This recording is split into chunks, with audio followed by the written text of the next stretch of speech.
Started. Okay, just a second. All right, we are recording. Okay. Well, hello, everyone. Thank you for joining me to learn more about our crew. And I just lost my thing. All right. Okay, so I'm going to start over. Hello, everyone. Thank you for joining me to learn more about our chapter's new strategic plan. The Cru St. Louis Executive Board met in March to talk about the direction and goals for our chapter. Cru's mission will not change. It is the same as all chapters of Cru Network. Cru exists to transform the commercial real estate industry by advancing women globally. How we approach that mission must be reassessed every few years, taking into consideration the current industry climate and changing trends, as well as the current state of our chapter. The executive board spent time articulating what we consider success to look like as we set goals, and we acknowledged obstacles that are in our way as we developed a plan of action. Before I jump into the areas of focus that we identified, I want to thank the executive board for their time. I'm proud to say Cru St. Louis has very strong leaders who are extremely passionate and dedicated to the success of our organization. Their discussions were animated, yet constructive. They encouraged one another to speak up with opposing viewpoints so we could hear voices from multiple perspectives before coming to a consensus. Executive Board, all of you, I thank you for investing so much of your time to ensure the success of Cru. During our two-day meeting, we discussed the current structure of Cru, our weaknesses, our strengths, our fundamental values, and local perceptions within the industry and beyond. We discussed our long-term vision and then prioritized our actions into the following three arenas. First, we will work to enhance the quality of member experiences.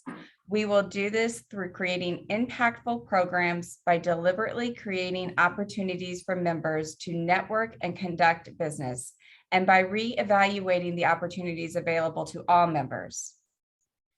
Second, we are refreshing and refining our operations. We'll be looking at our paid support as well as the technology, and yes, improvements are coming. We will develop and document internal processes so that those of you who volunteer your time can spend time on doing the task you volunteered to do and less time trying to figure out the how you're supposed to do them. We will revisit processes ranging from our communication plan to our succession plan. Third, we will integrate diversity, equity, inclusion, and belonging into our culture. We will engage experts to help us identify minority and underrepresented industry professionals in our community so we can reach out and engage. We need their insights and voice to have the most impact on the industry, as well as to make sure all members feel welcomed and have the same opportunities. We will lift as we rise. We know we will need to adjust any plan we create, yet this exercise was crucial. Cru is a business, and leaders of any business routinely take stock of the current climate. We look ahead to the future, and we set goals as part of their business plan. Our volunteer organization also needs a status check to recalibrate our compass to direct our actions towards our goals. Please don't hesitate to come to me if you have any questions or to talk with any of our executive board members. And finally, I want to recognize our dedicated support team of committee members who will work alongside our leaders, focusing their efforts on the combined success of Cru. So with that brief introduction of our strategic plan, I wanted to turn it over to this audience to see if you had any questions that we can help address today. And Cindy, I don't know if you want to bring it back to the strategic plan or whoever's controlling the slide.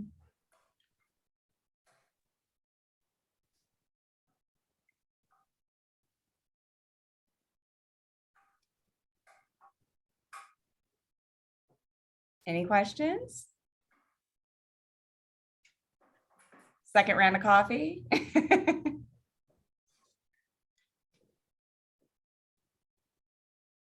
Okay, well, if I don't see I have a any, question. yes. What do you mean by refreshing and refining operations? What are the concerns? What are you trying to achieve? Yeah, so as you probably have witnessed, our Crew St. Louis organization has grown dramatically over the years. And with that, we also need to grow too. And so a lot of our operations and processes that we have in place work extremely well. But we need to better document those. And so as new leaders come on board, they can start day one being completely up to speed as to how to run their committee or participate in their committee and not have to recreate any wheels. So this is allowing all of our membership to have access to those tools and those processes. The other pieces of it that we mentioned, we currently have paid support that we use at both network as well as a local administrator that has helped us complete tasks that that quite frankly our volunteers don't need to be doing while also having a full-time job. So we want to make sure that support group is working as effectively and efficiently as they can to support our leaders. And that includes our committees too, not just the executive board. And then lastly, on the technology front, we are working hard with Crew Network, and Crew Network is working really hard to increase or improve our technology. So there's several areas of that, but as we grow, we recognize that we need to have some improvements as well. And I think that was Kim. Kim, did that help? It did, somewhat. I mean, I guess I'm trying to better understand what the perceived shortcomings were. So I'll dive into for a little bit more. So we just finished our award ceremony. And it probably to all of those 160 people who attended looked like it's just a very, seamless event. Michelle and Elizabeth and her committee did a wonderful job. But to have a procedural document that committee can pass down from year to year to say, okay, the award ceremony is usually in the spring, but you actually need to start securing nominations in January and February. And this is how you do that, so that they don't have to reach out to the current leadership or back to network to figure out how it was done in the past. It saves them a few phone calls on the upfront to get that task done. Does that make sense? Yeah, I guess I was on programs committee for, turn on my camera, for a long time. And I guess we had put together, kind of I don't know what we called it, but, a playbook that would help out from year to year, as a resource. And so I guess I just kind of was under the assumption that other committees had done the same. So it sounds like maybe that's not the case, and it's helpful for passing off to new leadership. Currently, we have some committees who do need those policies and procedures kind of documented. We also have committees who have them that they need to be refreshed. Another thing that the executive board approved here recently is an authority parameters, empowering our committees to be able to make more decisions without having executive board approval. So that was an improvement, for example, for the programs, where they don't need to come to the exec board to ask some questions that have either already been approved in the budget or that we feel very comfortable delegating to the programs committee. So it's an overall enhancement, if you will, of making sure that we are working smartly. Stacy, Erin Valentine has her hand up, and then Adrienne Bain has her hand up. So Erin, you're next. And you're muted. So I think that diving in a little bit of the examples of what you talked about on operations, could you share a little bit about the member experience, kind of some of the things that we're going to be working toward, as well as the DE&I? Yeah, so on the member experience, what we've also recognized is with our growth in membership, we have so many different people that have different needs from our organization and also have different time commitments that they can provide. So we want to make sure that those who aren't available to attend every event, that we're at least offering something for them to attend, but we also want to make sure that we're providing quality networking. And on the impactful programs, we have had wonderful programs, and this isn't just programs committees. This could hit every committee that puts something on, even golf, who would have a networking event on golf etiquette. We just want to make sure that we're continuing on the forefront of providing unique programming across our platform and enhancing all of our members' experiences from the day that they walk in. So whenever they have their first lunch with an exec board or advisory board member, we want to make sure that that member is really advertising the benefit of being on a committee and helping them identify a committee that they would like to be on. Or if they don't have time to volunteer for committee, that we are also making sure that they're aware of different networking opportunities within our community of crew. And similarly, what about DE&I, some of the more tactical side of that? Yeah, so on the DEI side of the equation, I know Cindy and Marissa, who I saw her face here earlier, as well as Chrissy, and several of our members on that committee have really been working hard to identify experts in our community that can bring us unique presentations that maybe we haven't heard already through another venue.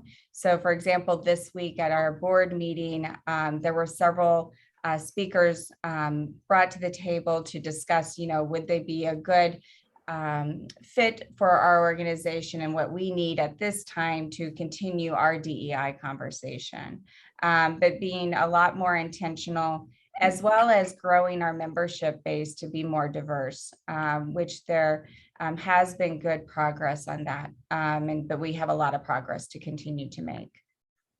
Thank you. Adrian? Yeah, so I'm kind of struggling with the why. I mean, I see the 3 goals that are listed and I see what you're going to do to accomplish the goals, but what I'm not seeing is why these particular goals were selected. What's the important, why were these chosen as the priorities, if you will? Mm-hmm. So the why is we went through our 2-day workshop, which isn't lost on me because I asked our executive board members to take 2 days out of their work schedule to sit and go through this. And before we attended that workshop, we actually had our exec board members meet with different people across our membership and bring their voices to the table. And items that fall under these 3 categories kept coming up. And so we beat through those even more. We went through 3 workshops during that 2-day period to the first one was to take an environmental scan to say, what is our current situation, and lean in on those, that feedback and our own experiences within Crew St. Louis. And then and part of that environmental workshop was to say, where do we want to be in 3 to 5 years? And then we spent another half day tackling what is blocking us from doing that and how do we remove those blocks. And then we spent the 3rd workshop really diving into these 3 areas and the tactical items of what we're going to do and how we're going to hold ourselves accountable.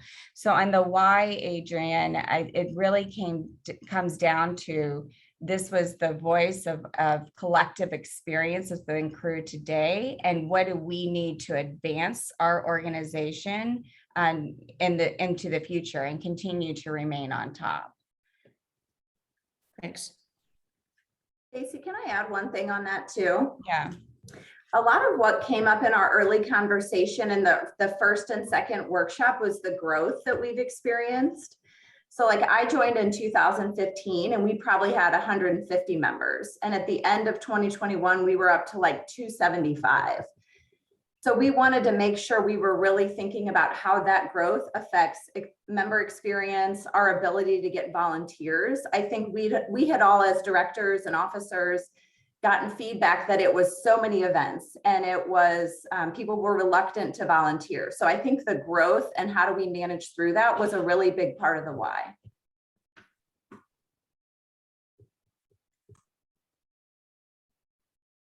Cindy, I can't see if there's other hands up. I don't see anything in No. the chat. No other hands.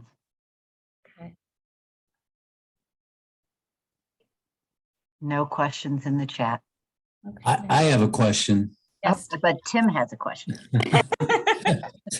So what are the next steps in achieving and measuring these priorities? Yeah, great question. So we have a very detailed document. We took tactical items that we identified at our strategic session, and we broke that out into what can we accomplish in the first year. And then we refined that further to put it by quarter. So for Q2 of 2022 through Q1 of 2023. And then we assigned either the person, the officer, or the committee that would be responsible for that tactic, and working with their committees and other members of the crew organization to accomplish those goals. And then we will have a quarterly meeting with our strategic consultant, who actually was Jenny Weisenbach, who has worked with our chapter for 20 years. And she will walk through with us, what have we accomplished? What are we struggling to accomplish? If we're struggling with something, why we're struggling? Is it time, or is it more foundational than that as part of the chapter? So, and then one of the things that I have been really working on during my crew presidency is to make the executive board more of a strategic board. And so we will also use our executive board meetings to stay on top of this. And we actually have a person on our board who is to hold us accountable, and that's Cindy Bambini. She's heading up our strategic planning efforts on behalf of the executive board. So she will make sure that we don't forget to put that on our agendas and stay accountable with it.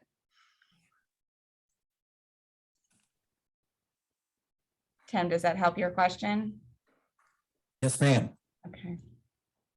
I'm looking to the side of my screen because that's where I can see Tim. But any other questions? Yeah, I have one more question. Back to the first one and member experiences, and a comment you said about feedback that there's too many events. And so I'm wondering, I mean, I don't feel like that is the case. And I'm wondering if, reevaluating opportunities, does that mean that you all think that we should have less events? Because I mean, I like the fact that we have gone to having more smaller events, things like having more frequent dine-arounds on a monthly basis, having more, coffee get-togethers, or the hiking thing, or things like that, where it's not just the one monthly, meeting or event. And, if you're not able to see that, then, I mean, I think this, more smaller events creates more value, and also that, certain committees are also putting on their events. So I'm a little concerned that the language in that first one means there's going to be an effort to scale back. And whereas I think, with the growth, there should be more opportunities to have those smaller connections. Yeah, so there is not an intention to get rid of the smaller connections. We want to make sure we're offering those, because sometimes that's the only time some of our members can meet, and they can't attend the big lunch program, but they can do the coffee with crew, or do another hike, or another smaller one-off event. Really, the intention there is some of the feedback we received, and it was more along the from what we saw during the COVID environment. If you think about it, a year ago, that's when a lot of us were receiving our second dose of our vaccine. But we decided as an exec board at that time that we still wanted to fit in our full year of programs, whether that was trivia night, awards, golf, signature event, et cetera. So we kind of crammed it in, instead of over a 12-month period, over a 7 to 8 month period. So one of the things that the exec board did at the beginning of this year is we intentionally laid out a calendar that included not just the monthly programs, but also had all these other small events and large events, also had in all of our board meetings and the other responsibilities that some of our board members have to attend conventions, summits, et cetera. And we tried to lay out the calendar so that it wasn't all everything falling in the same week, or just 2 weeks in a month, and spread it out a little bit more evenly across the year. So it's being a little bit more intentional with our programming and our networking opportunities, so that we don't feel we're not overloading our membership with invites. The other thing we've done And I hope you guys have picked up on this as we try to send everything in one email on Friday morning, with showcasing and our limitations with Crew Network is we can only showcase 2 events at the top, and then we have the detail below on the calendar.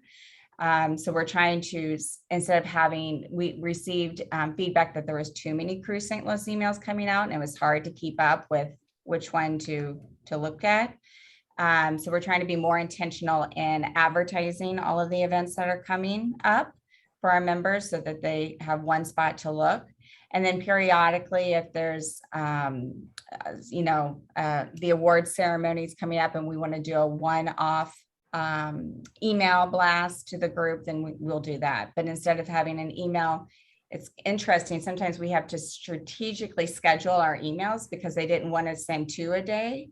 And so sometimes we have a backload as to how many emails we can actually send out. Does that help, Kim, a little bit? Oh, yeah, absolutely. Okay.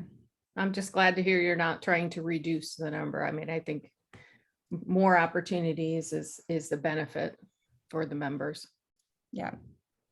We have a comment from Sierra Hill to everyone. She agrees. The dine arounds fill up so fast. I would love to attend one. Love the smaller event. Yeah.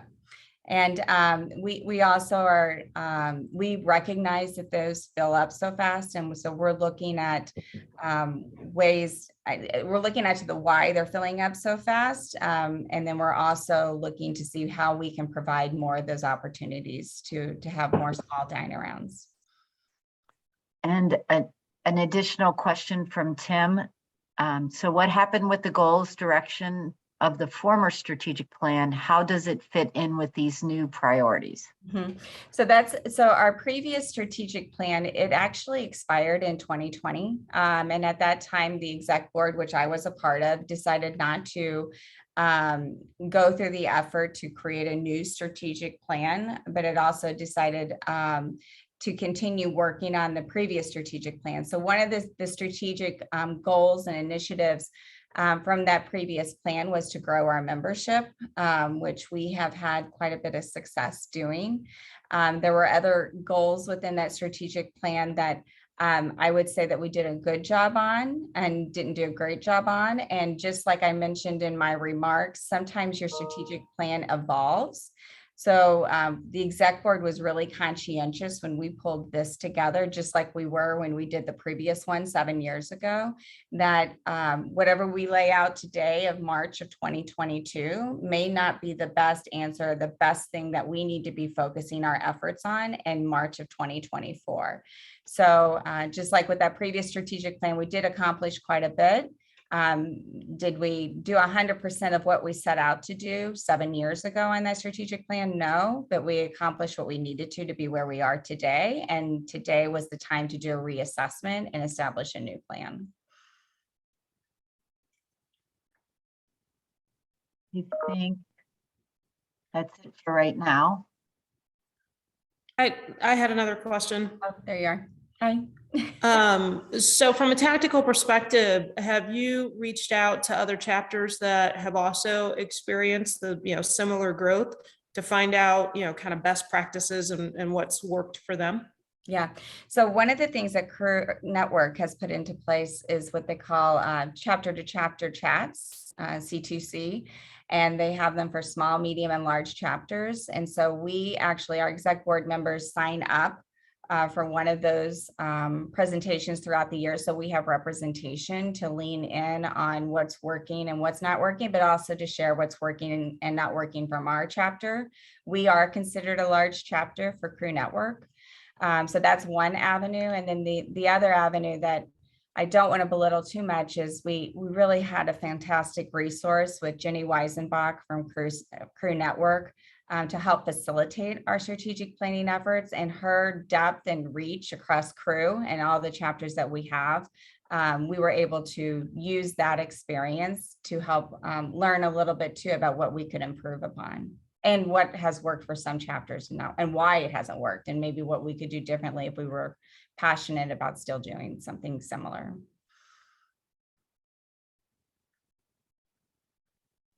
And I know, I can't see, I know there's several exec board members on the call that have spoken, Aaron and Cindy and Molly. And if there's anybody else that would like to amplify something that's not on top of my mind, please do so. Stacy, this is Jane Maddox. Can you speak to our budget and how these goals fit in financially for Crew St. Louis? Yes. So Crew St. Louis has phenomenal membership, but we also have phenomenal sponsorship. And our sponsors and our members have helped us provide a very solid balance sheet and income statement.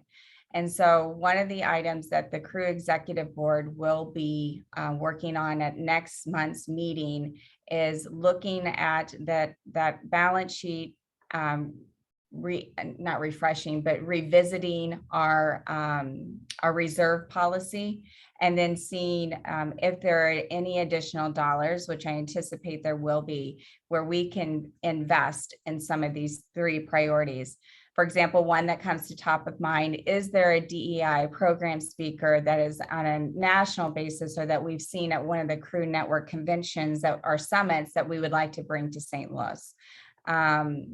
There's on the technology front, there are improvements that Crew Network is rolling out, but it takes an investment from the chapters to be able to have those improvements. So do we believe those improvements will work for our chapter, and do we want to invest in those? The quality of the member experiences, on the larger events we do charge a premium, but we also have a very good event that we roll out. Is there additional items that we want to do at those programs to use some of those reserves, or investing in our membership in other ways? We currently offer scholarships that you guys are aware of to attend our summits and our conventions. Do we want to increase the number of those? So there's a wide range of questions that the exec board will be asking ourselves with the support of the finance committee to evaluate our reserves and see if there's any excess to apply to these three strategies. And there was one other thought I was going to add to that, but it's not on the top of my mind. But regardless, at the end of the day, we have a very strong balance sheet to help support these strategic initiatives.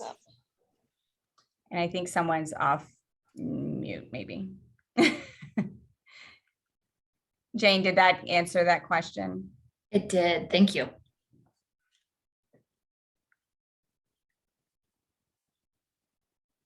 And guys, my exec board would tell you I love to have questions. So I'm really excited that you guys are asking questions. Thank you.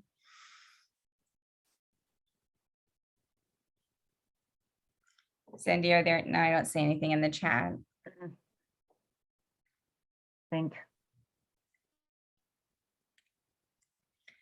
Anything else? Well, like I said, these are great questions.